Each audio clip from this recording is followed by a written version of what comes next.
其實呢個方法唔係一個有效嘅方法。第一咧就係我哋成日教小朋友有咩事都係用腦啦，用思考同埋用説話去解決。但係連我哋大人教仔都唔用呢兩個方法，都係用打嚟解決咧。我哋點樣叫小朋友咩事都唔可以用手腳嚟解決咧？咁同埋咧，當我好多時候父母打仔女咧，都係因為好嬲之下㗎。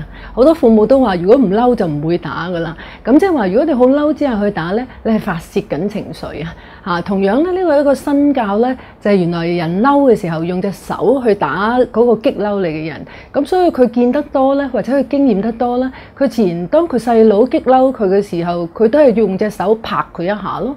咁所以我哋大人應該用身教咧，就係咩事都可以用説話去解決嘅。咁唔需要用手腳去解決。咁同埋好多時候打咧，個侮辱嘅成分個感覺好多嘅，痛好快過嘅，但係被侮辱嗰種感覺會多啲。